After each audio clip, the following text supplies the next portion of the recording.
बिहार से home guard की vacancy निकल चुकी है, तो सबसे बड़ा सवाल ये कि क्या अन्य राज्य वाले इसको भर पाएँगे? और दूसरा सवाल ये कि क्या बिहार के सभी लोग इसको भर पाएँगे?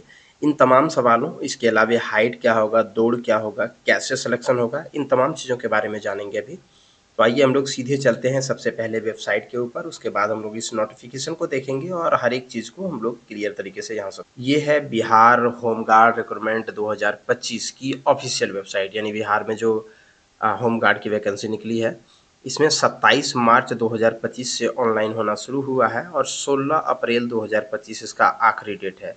आप यहाँ से जो है वो अप्लाई कर सकते हैं। सबसे पहले यहाँ आपको रजिस्ट्रेशन करना होगा। रजिस्ट्रेशन करने के बाद आप जो है वो लॉगिन करके अप्लाई कर पाएँगे। जो डॉक्यूमेंट्स एवं डिटेल माँगा जाएगा, इन तमाम डॉक्यूमेंट और डिटेल को दे करके। तो अब हम लोग इसके नोटिफ़िकेशन को देख लेते हैं और सभी चीज़ों की जानकारी आपको यहीं पर मिल जाएगी। कुल जो है वो 15,000 पद हैं होम गार्ड के, जो बिहार में निकली हुई है अभी। अगर हम जिला वाइज़ और कैटेगरी वाइज़ इसको देखें, तो आप ये वाला देख सकते हैं। यहाँ पर देखिए पटना में ये हुआ गैर आरक्षित और ये हुआ जो आर्थिक रूप से कमज़ोर है, अनुसूचित जनजाति, अत्यंत पिछड़ा वर्ग। इस प्रकार से जितनी वैकेंसी है वो आप देख सकते हैं। फिर यहाँ पर पुरुष और ये महिला की वैकेंसी है, जिसमें आप यहाँ पर देख सकते हैं 1479 पटना ज़िले में पुरुषों के लिए वैकेंसी है, 502 महिलाओं के लिए है। ये स्वतंत्रता सेनानियों के लिए है।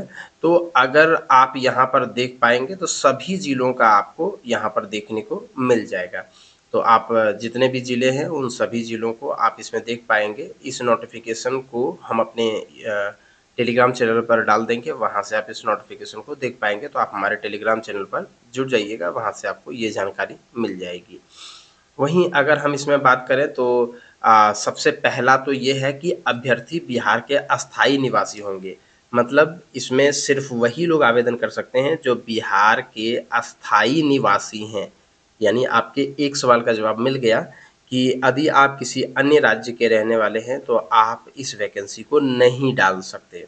एक और मैं नियम बताऊँगा कि क्या बिहार के सभी लोग सभी वैकेंसी को डाल पाएँगे, तो इसका आंसर भी नहीं है, मैं आगे आपको दिखाऊँगा भी।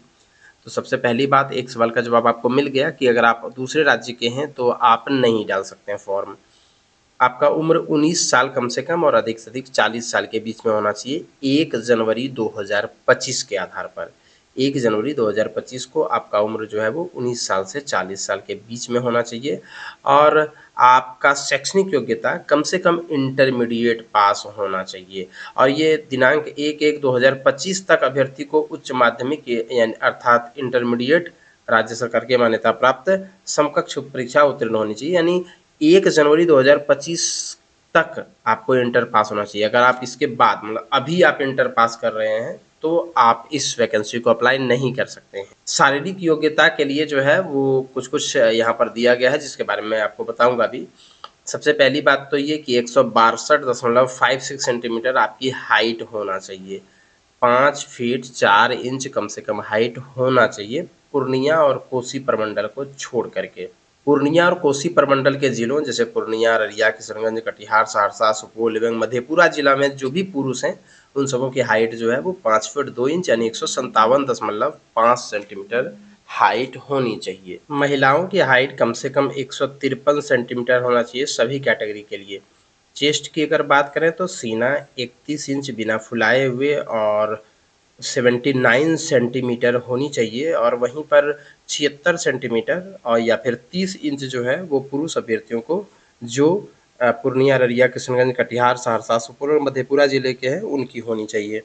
और सीना की माप जो है वो महिला अभ्यर्थियों के लिए एप्लीकेबल नहीं होती है और वहीं अभ्यर्थियों का नैतिक चरित्र जो है वो स्वच्छ होना चाहिए और इसके अलावे गृह रक्षकों का स्वच्छ नामांकन इस शर्त के साथ किया जाएगा कि अभ्यर्थी कम से कम 3 वर्ष की सेवा गृह रक्षा वाहिनी बिहार को देने में सहमत है। यानी इसमें आप तभी ऑनलाइन करें जब 3 साल तक आप कम से कम सेवा ज़रूर देंगे। ऑनलाइन आप इस पर आवेदन कर सकते हैं 27 मार्च से 16 अप्रैल 2025 तक। यूज़र मैनुअल उपलब्ध है, ये मैनुअल आप देख सकते हैं कैसे ऑनलाइन आवेदन करेंगे। इसका भी मैं आपको जो है वो टेलीग्राम चैनल पर दे दूँगा ये वाला मैनुअल भी। इसके अलावा अगर फ़ीस की बात करें तो जो जनरल कैटेगरी है, ईडब्ल्यूएस है और ओबीसी है उनको ₹200 का भुगतान करना होगा और एससी, एसटी और सभी कैटेगरी की महिला के लिए ₹100 का भुगतान करना होगा। आपको कम से कम इंटरमीडिएट पास होना ही चाहिए, तभी आप इसमें अप्लाई कर पाएँगे। शारीरिक योग्यता की अगर बात करें तो सबसे पहले शारीरिक योग्यता या दक्षता परीक्षा होगी जो कि 15 नंबर का होगा और सबसे पहले आपका बायोमेट्रिक रजिस्ट्रेशन और सत्यापन होगा, तभी जाकर के दौड़ आपका किया जाएगा। और ये दौड़ वगैरह जो होगा वो नंबर पर आधारित होगा। आपको मैं यहाँ पर जैसे एक बता दे रहा हूँ, बाकी आप खुद ही समझ लें। जैसे मान के चलिए कि ये पुरुषों के लिए 1600 मीटर का दौड़ होगा और दौड़ के लिए 6 मिनट के अंदर आपको पूरी करनी होगी। 6 मिनट से अधिक समय लेने पर आपको अयोग्य घोषित कर दिया जाएगा। महिलाओं के लिए 800 मीटर का दौड़ 5 मिनट के अंदर पूरी करनी होगी और 5 मिनट से अधिक समय लेते हैं तो अयोग्य कर दिया जाएगा।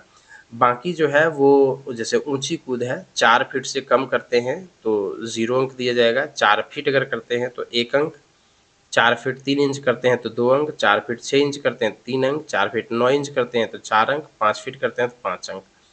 इसी प्रकार से प्रत्येक पर नंबर होगा, ये पुरुषों के लिए, ये महिलाओं के लिए है, तो आप इसको बढ़िया तरीके से देखते जाइए या फिर नोटिफिकेशन को डाउनलोड कीजिए हमारे टेलीग्राम चैनल पर, वहाँ से आप देखते जाइए। ये लंबी कूद है, ये गोला फेंक है, तो इस प्रकार से आपको अंक दिया जाएगा और उसके बाद आपकी मेधा सूची तैयार होगी। शारीरिक योग्यता दक्षता परीक्षण में उत्तीर्ण अभ्यर्थियों का चिकित्सा परीक्षण किया जाएगा, यानी मेडिकल होगा और मेडिकल के बाद जो है वो मेधा सूची तैयार किया जाएगा। और एक महत्वपूर्ण बात मैं आपको और भी यहाँ पर बताने जा रहा हूँ, अगर 2 अभ्यर्थी का नंबर मतलब सेम हो जाता है, तो जिसका उम्र ज़्यादा है, उसी को तरजीह दिया जाएगा। और इसके अलावे जो है आप ऑनलाइन आवेदन सिर्फ़ इसी पर कर सकते हैं, तो ऑनलाइन आवेदन आप ज़रूर कर लें। और इसके अतिरिक्त आपको एक और बात का ध्यान रखना है कि आप जिस ज़िले के रहने वाले हैं, आप उसी ज़िले से आवेदन को भरें। आप दूसरे ज़िले से आवेदन ना भरें और एक से अधिक ज़िलों के लिए आवेदन ना भरें। ये बात भी यहाँ पर लिखी गई है, मैं आपको भी दिखा दे रहा हूँ। अभ्यर्थी जिस जिला के अस्थायी निवासी हैं, एकमात्र उसी जिले से आवेदन भर सकते हैं। यदि कोई अभ्यर्थी एक से अधिक जिलों से आवेदन भरते हैं, तो सभी आवेदन रद्द कर दिया जाएगा। तो इसीलिए आप जिस जिले के रहने वाले हैं, उसी जिले से भर सकते हैं। दूसरे जिले से आप मत भरिए, वरना आपका आवेदन रिजेक्ट हो जाएगा। इसी प्रकार से अन्य इन्फॉर्मेशन के लिए एवं अन्य वैकेंसी की जानकारी के लिए बने रहिए हमारे चैनल पर। धन्यवाद।